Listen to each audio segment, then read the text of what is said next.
In the late 19th century, Alfred, Duke of Saxe-Coburg and Gotha, second son of Queen Victoria and husband of Russia's Grand Duchess Maria Alexandrovna, stood at the crossroads of the British Empire, the Romanov dynasty, and the German princely world. But behind the uniforms, palaces, and duties lay a quieter story, the story of his children. Some grew up to shape new nations. Some married into powerful royal houses. One became a queen. One became a Romanov Grand Duchess. One lived a stable, dutiful life deep inside Germany's aristocracy. One carried the family name into Spain, and one child never lived to take a first breath. Their lives stretched across Britain, Germany, Russia, Romania, and Spain, touching wars, revolutions, dynastic collapses, and the end of Europe's royal age. Today, we follow each of them chronologically and clearly to see exactly what happened to Alfred's children and what legacies they left behind. Prince Alfred Alexander William Ernest Albert was born on October 15, 1874, at Buckingham Palace in London. He was the first son and eldest child of Prince Alfred, Duke of Edinburgh, and Grand Duchess Maria Alexandrovna of Russia. The birth of a male heir was celebrated within the family as it secured the succession to the Duchy of Saxe-Coburg and Gotha, which Prince Alfred stood to inherit from his childless uncle, Duke Ernst II. The infant was christened in the private chapel at Windsor Castle on November 21, 1874. His godparents included the Prince of Wales, the German Emperor Wilhelm I, the Tsarevich of Russia, and Queen Victoria herself. He was given the family nickname Young Affy to distinguish him from his father, who bore the same name. Young Affy spent his earliest years moving between royal residences in England. His family maintained apartments at Clarence House in London and leased Eastwell Park in Kent as their country residence. His upbringing reflected the dual nature of his parents' backgrounds. His father, as a serving naval officer and a British prince, maintained connections to the Royal Navy and British court life. His mother, a daughter of Tsar Alexander II, brought Russian Orthodox traditions and cultural influences into the household. Young Affy was raised primarily by nurses and tutors, as was customary for royal children of the period. His mother maintained strict discipline and high expectations for her children's education and behavior. Prince Alfred Sr.'s career as a naval officer shaped the family's lifestyle during young Affy's early years. The Duke of Edinburgh commanded the Mediterranean fleet and was frequently posted abroad. The family accompanied him when possible, creating an itinerant childhood for young Affy and his growing number of siblings. This naval environment exposed the young prince to military discipline, hierarchy, and the ceremonial aspects of service life. His father's dedication to naval duty meant that young Affy saw less of him than might have been typical in other royal households. The Duke of Edinburgh was often at sea or engaged in official duties, leaving the Duchess Maria to oversee the day-to-day upbringing of the children. In 1886, the family relocated to Malta when Prince Alfred assumed command of the Mediterranean station.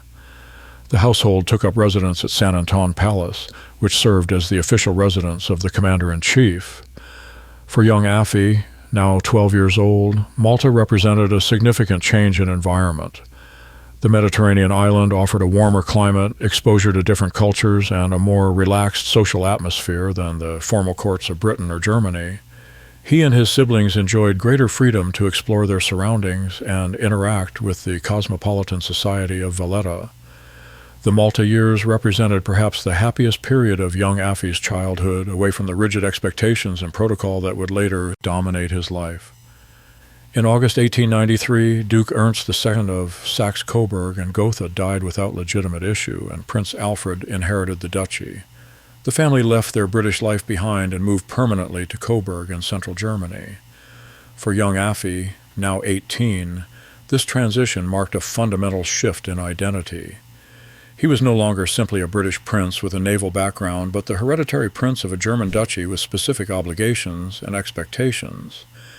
The move required adaptation to German court protocol, the German language as the primary means of communication, and integration into the society of German princes.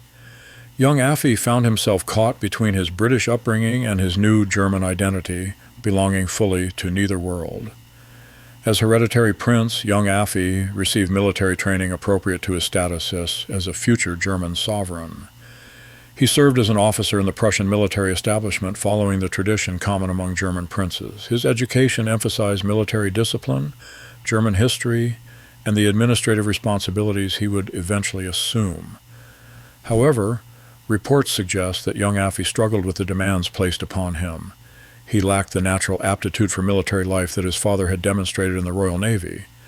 The pressure to conform to expectations, combined with the constraints of his position, appears to have contributed to increasing personal difficulties. Upon his father's succession to the duchy, young Affi automatically became the hereditary prince and heir apparent.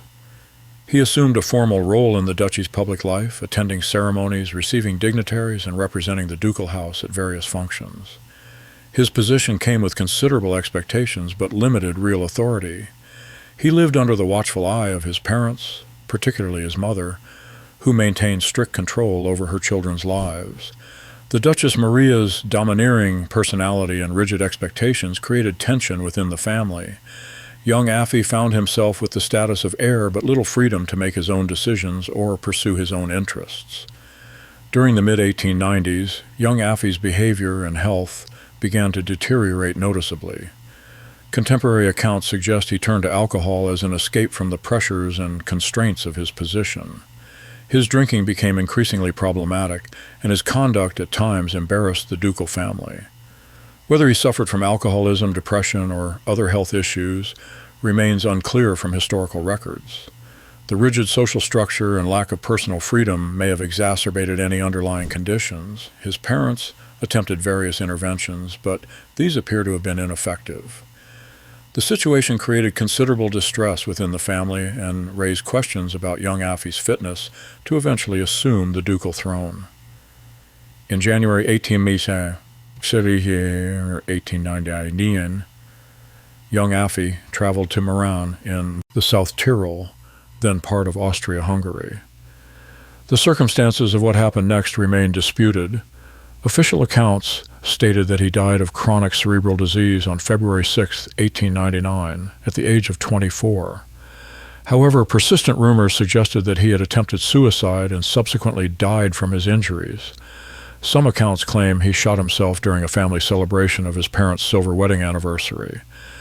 The true circumstances were never publicly confirmed, and the family maintained the official explanation of natural causes. Young Affi was buried in the ducal mausoleum at Friedhof am Glockenberg in Coburg. His death devastated his father, who reportedly never fully recovered from the loss. Young Affi's death created a succession crisis for the Duchy of Saxe-Coburg and Gotha. With no sons remaining, Duke Alfred would be the last of his line to rule the duchy.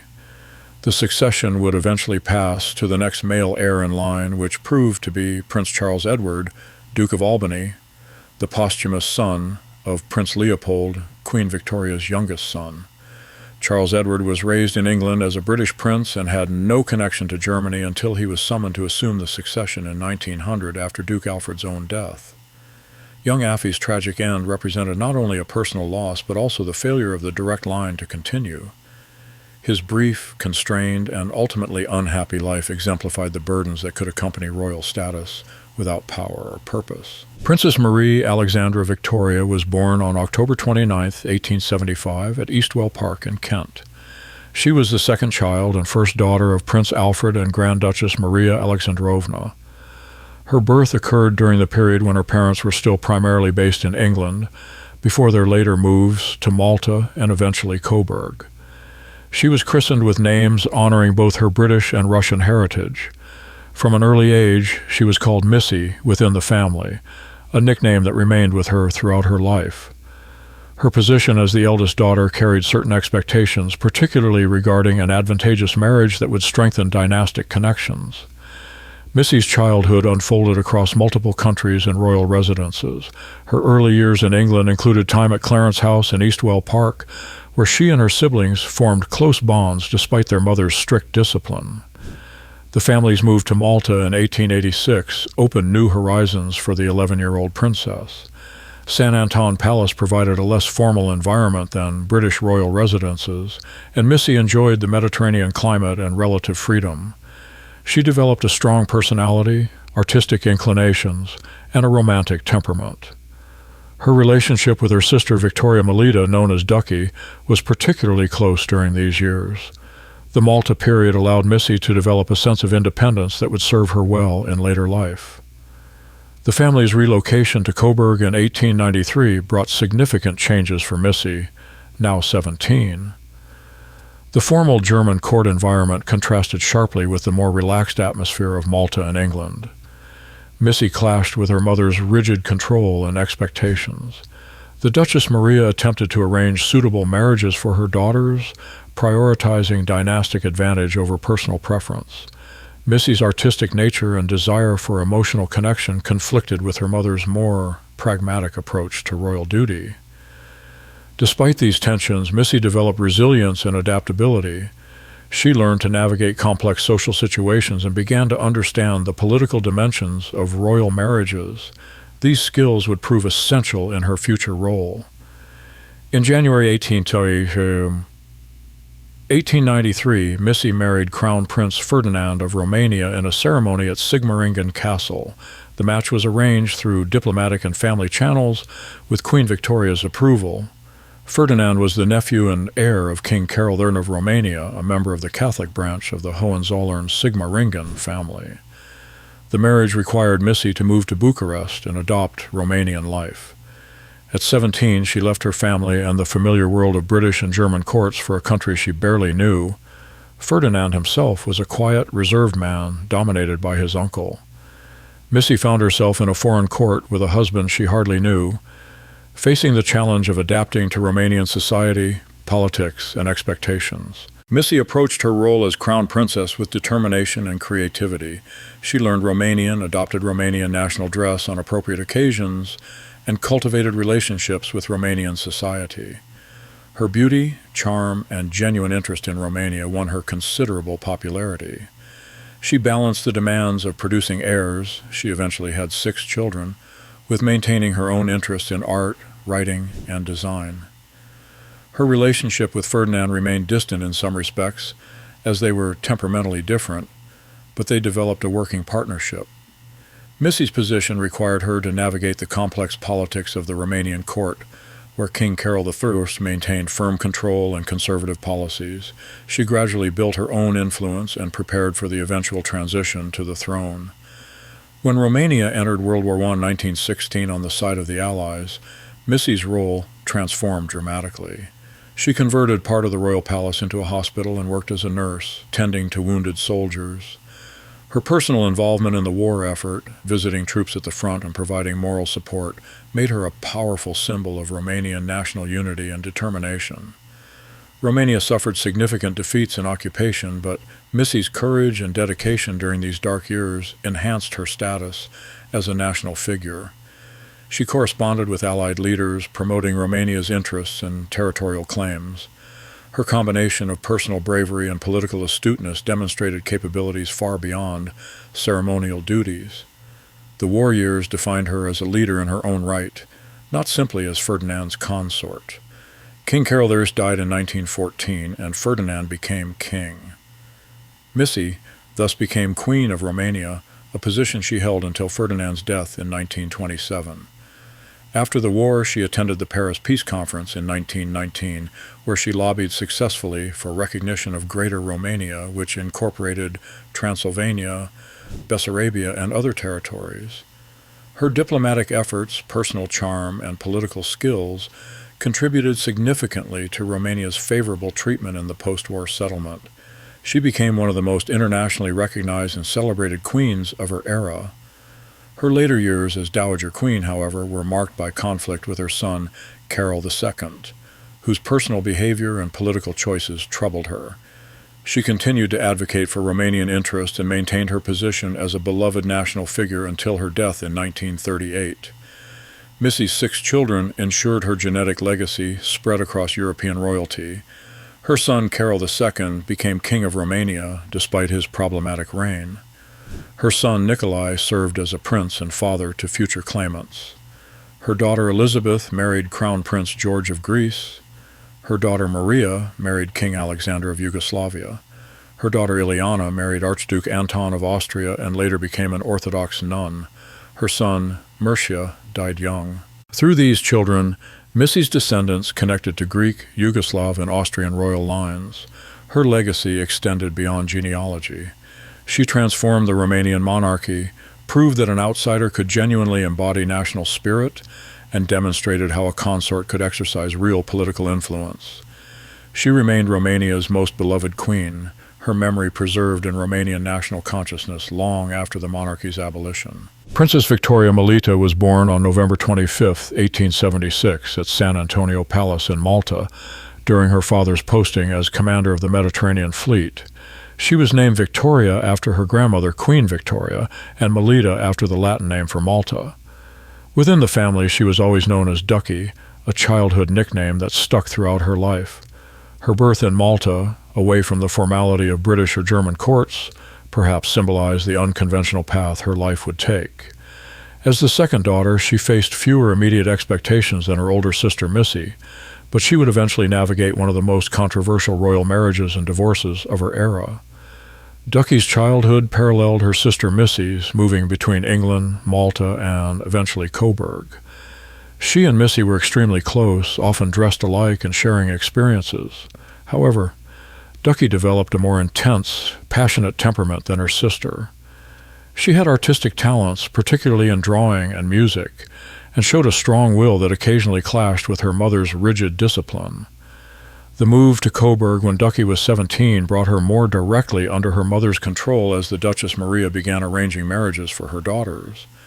Ducky's emotional nature and desire for genuine affection made her vulnerable in the calculated world of royal marriage negotiations. She yearned for a romantic connection, not simply a dynastic arrangement. In April 1894, Ducky married her first cousin Ernest Louis, Grand Duke of Hesse and by Rhine, in a ceremony at Coburg. The marriage was strongly promoted by Queen Victoria, who believed dynastic marriages between cousins strengthened family bonds. However, the match proved disastrous from the beginning. Ernest and Ducky were fundamentally incompatible in temperament and interests. Ernest, who may have struggled with his own identity and preferences, could not provide the emotional connection Ducky craved. The couple had one daughter, Princess Elizabeth, born in 1895. The marriage deteriorated rapidly, with both partners unhappy and unable to find common ground. By the late 1890s, their incompatibility was obvious to family and court observers alike. In December 1901, Ducky and Ernest divorced, creating a significant scandal in European royal circles. Divorce among reigning royalty was extremely rare and socially condemned. Queen Victoria had died earlier that year, removing the main obstacle to the separation. The divorce proceedings were handled as discreetly as possible, but the matter could not be kept entirely private. Custody of their daughter Elizabeth was shared, but the child's life was tragically brief. In November 1903, 8-year-old Elizabeth died of typhoid fever during a visit to her father in Darmstadt. The loss devastated Ducky and compounded the trauma of her failed marriage. These experiences profoundly affected Ducky's outlook on life and intensified her desire to find genuine happiness in a second marriage. Ducky had known Grand Duke Kirill Vladimirovich of Russia, her first cousin through her mother's family, since childhood. A romantic attachment developed between them, but Kirill's position as a member of the Russian imperial family created complications. In October 1905, they married at Tegernsee in Bavaria without permission from Tsar Nicholas II. The marriage violated Russian Orthodox Church law, which forbade marriages between first cousins. Tsar Nicholas reacted by stripping Kirill of his titles, military rank, and right to reside in Russia. The couple lived in exile, primarily in Paris and Bavaria. Only in 1908 did Nicholas II partially relent, restoring Kirill's titles and allowing the couple to return to Russia. Ducky converted to Russian Orthodoxy, taking the name Victoria Fyodorovna. Despite the obstacles, this second marriage brought Ducky the emotional fulfillment she had sought. When revolution broke out in Russia in 1917, Kirill and Ducky were living in St. Petersburg. The February Revolution toppled the Tsar, and the October Revolution brought the Bolsheviks to power. Kirill, who briefly supported the provisional government, soon found himself in danger. The couple fled Russia through Finland in 1917, escaping with their children and limited possessions. They lost their wealth, properties, and position. They eventually settled in France, living in considerably reduced circumstances compared to their pre-revolutionary life. In 1924, after the deaths of the Tsar and other male Romanovs in line before him, Kirill controversially proclaimed himself emperor in exile and head of the imperial house of Russia. This claim was disputed by other Romanov branches and never achieved widespread recognition. Duchy and Kirill had 3 children who survived to adulthood. Their daughters were Maria Kirillovna, born 1907, and Kira Kirillovna, born 1909. Their son Vladimir Kirillovich was born in 1917, just before the family fled Russia. Vladimir was raised by his parents as heir to the Russian throne and groomed to maintain the Romanov legacy in exile. He eventually married Princess Leonida Bagration-Mukhransky and had 1 daughter, Grand Duchess Maria Vladimirovna, who continues to press claims as head of the Russian imperial house. Through her daughter Kira, who married Prince Louis Ferdinand of Prussia, Duchy became an ancestor of the current Prussian claimant. Duchy died in 1936 in Ammerbach, Bavaria, having survived revolution, exile, and the transformation of the world she had known. Her life exemplified the personal cost of royal duty and the determination to find happiness despite dynastic constraints. Princess Alexandra Louise Olga Victoria was born on September 1, 1878, at Rosenau Palace near Coburg. She was the 4th child and 3rd daughter of Prince Alfred and Grand Duchess Maria Alexandrovna. Unlike her older sisters Marie and Victoria Melita, who were born during the family's British period, Alexandra was born after the family had begun spending more time in Germany. She was known within the family as Sandra. Her birth came during a relatively stable period for the family before the complications that would mark their later years in Coburg. As a middle child in a growing family, Sandra occupied a less prominent position than her older siblings, but benefited from somewhat less intense parental scrutiny. Sandra's upbringing occurred primarily in Germany after the family's permanent move to Coburg in 1893. She was 15 at the time of the relocation and adapted more readily to German life than some of her siblings. Her education followed traditional patterns for a German princess, emphasizing languages, music, deportment, and the domestic skills expected of a royal consort. Sandra developed a quieter, more reserved personality than her sisters Missy and Duchy. She appeared content with her position and less inclined to challenge the restrictions of royal life. Her fluency in German and comfort with German customs made her well suited for marriage within the German princely world. She maintained close relationships with her siblings, despite their eventual dispersion across Europe. In April 1896, Sandra married Ernst II, Prince of Hohenlohe-Langenburg, in a ceremony at Coburg. Ernst was a prince of a small but respected German noble house based in northeastern Baden-Württemberg. The marriage aligned with the family's German connections and provided Sandra with a stable, respectable position. She became Princess of Hohenlohe-Langenburg and settled into the life of a minor German princess. Ernst served in various military and administrative capacities. When Sandra's father died in 1900 and her young cousin Charles Edward succeeded to Saxe-Coburg and Gotha, Ernst served as regent during Charles Edward's minority. This gave Sandra an indirect connection to the governance of her father's duchy and demonstrated the trust placed in her husband's judgment and capabilities. Sandra and Ernst had 5 children, ensuring the continuation of the Hohenlohe-Langenburg line. Their children married into various German noble families, maintaining the network of dynastic connections that characterized German aristocracy. Sandra lived through World War I, during which German princely families faced difficult choices regarding loyalty and service.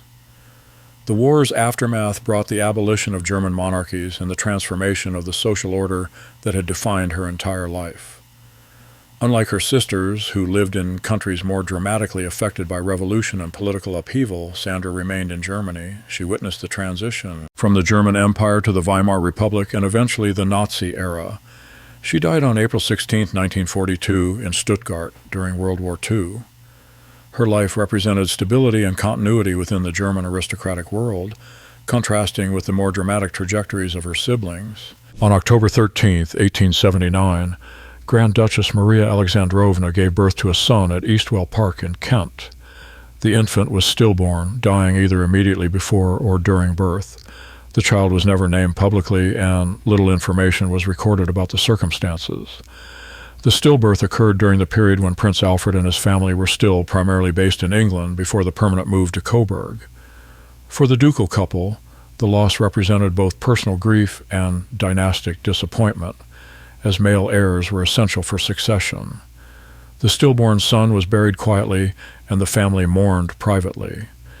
In an era when infant mortality remained high even among royalty, such losses were more common than in later periods, but no less painful for the parents. The incident highlighted the pressures facing royal women to produce healthy male heirs and the medical limitations of the era. The stillborn son remains a footnote in the family history, remembered primarily as a reminder of the fragility of life even in privileged circumstances. Princess Beatrice Leopoldine Victoria was born on April 20, 1884, at Eastwell Park in Kent. She was the youngest surviving child of Prince Alfred and Grand Duchess Maria Alexandrovna, born 10 years after her eldest brother. Within the family, she was called Baby B, a nickname reflecting her position as the baby of the family. Her birth came during the Malta period of the family's life, when her father commanded the Mediterranean fleet. By the time of her birth, her older siblings were approaching or entering adolescence, creating a significant age gap. This meant that Beatrice's childhood experiences differed somewhat from her siblings, as she grew up with older brothers and sisters rather than close contemporaries. Beatrice was 9 years old when the family moved permanently to Coburg in 1893. She spent her formative years in the German ducal environment, fully integrated into the life of the Coburg court. Her education emphasized German culture, language, and traditions, though she retained knowledge of English and Russian from her parents. As the youngest daughter, she received considerable attention from her mother, who maintained strict control over her upbringing. Beatrice developed artistic interests and a talent for music. Her personality was quieter and more reserved than some of her siblings, perhaps shaped by growing up in the shadow of older, more dynamic sisters. The family tragedies, particularly the death of her brother young Affy in 1899 and her father's death in 1900, occurred during her teenage years and deeply affected her. In the early 1900s, Beatrice became romantically involved with Grand Duke Michael Alexandrovich of Russia, the youngest son of Tsar Alexander III and brother of Tsar Nicholas II. The relationship was genuine and marriage was discussed. However, the match faced significant obstacles. Grand Duke Michael was heir presumptive to the Russian throne at that time, as Nicholas II had no sons. The Orthodox Church and Russian court regulations made a marriage to Beatrice extremely problematic, as she was not of Orthodox faith and would require conversion. Additionally, political considerations and Tsar Nicholas II's reluctance to approve the match created insurmountable barriers. The romance ultimately ended without marriage, disappointing both Beatrice and Michael. Michael would later contract a morganatic marriage to Natalia Brasova, which removed him from the succession and created a scandal of its own. In July 1909, Beatrice married Infante Alfonso of Spain, Duke of Galliera, in a ceremony at Coburg. Alfonso was the youngest son of King Alfonso XII of Spain and cousin of the reigning king Alfonso XIII. The marriage required Beatrice to convert to Roman Catholicism, which she did. Alfonso held the ducal title of Galliera, derived from Italian estates belonging to the Spanish royal family. The match aligned British, German, Russian, and Spanish royal houses, demonstrating the complex web of European dynastic connections. Beatrice moved to Spain, taking the Spanish form of her name, Beatrice. As Duchess of Galliera and an infanta by marriage, she occupied a respected position within the Spanish royal family. The couple settled into a life divided between Spain and their estates, maintaining connections to the broader European royal network. Beatrice and Alfonso had 3 sons, ensuring the continuation of their line. Their children were Alvaro, born 1910, Alonso, born 1912, and Ataulfo, born 1913. The family lived primarily in Spain with estates and properties that provided income and social standing. Beatrice adapted to Spanish court life and culture, though she maintained connections to her Coburg relatives and broader European family. She participated in court ceremonies and social events appropriate to her rank. Her position was somewhat peripheral to the main line of Spanish succession, but she remained part of the extended royal family. The relatively stable years of the early 20th century allowed Beatrice to enjoy family life and fulfill her duties without the dramatic upheavals her sisters experienced in Romania and Russia. The Spanish Civil War, which began in 1936, brought profound disruption to Beatrice's life. The conflict between Republican and nationalist forces tore Spain apart and threatened the monarchy and aristocracy. The royal family faced danger, exile, and loss of property. Beatrice and her family survived the war, but it marked a turning point in Spanish history. The eventual victory of Franco's nationalist forces brought a measure of stability, but under authoritarian rule. The monarchy was not restored during Franco's lifetime, leaving the royal family in an ambiguous position. Beatrice lost estates and wealth during this period, and the social order she had known was fundamentally altered. One of her sons, Alvaro, was killed in a car accident in 1938, adding personal tragedy to political upheaval. Beatrice survived into the 1960s, making her the last surviving child of Prince Alfred and Grand Duchess Maria Alexandrovna. She died on July 13, 1966, in Sanlúcar de Barrameda, Spain, at the age of 82. She had witnessed extraordinary historical changes over her lifetime: the height of European monarchical power, World War I, the Russian Revolution, the collapse of empires, World War II, the Spanish Civil War, and the Cold War era. Her longevity made her a living link to the Victorian age and the world of European royalty before its transformation. Through her sons Alonso and Ataulfo, Alvaro having died young, Beatrice left descendants who continued the Spanish line. Her legacy was quieter than her sisters, but represented the endurance of dynastic connections even through revolutionary times. The children of Alfred, Duke of Saxe-Coburg and Gotha, embodied the complex dual identity that defined their father's life. Alfred himself navigated between British and German worlds, serving as a British prince and Royal Navy officer while eventually becoming a German sovereign duke. His children inherited this duality and extended it further.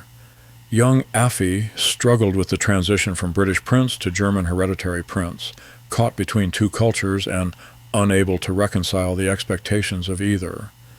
Marie and Victoria Melita carried their British-German heritage to Romania and Russia respectively, demonstrating the adaptability required of royal women. Alexandra found her place within the German princely world, representing continuity with German identity.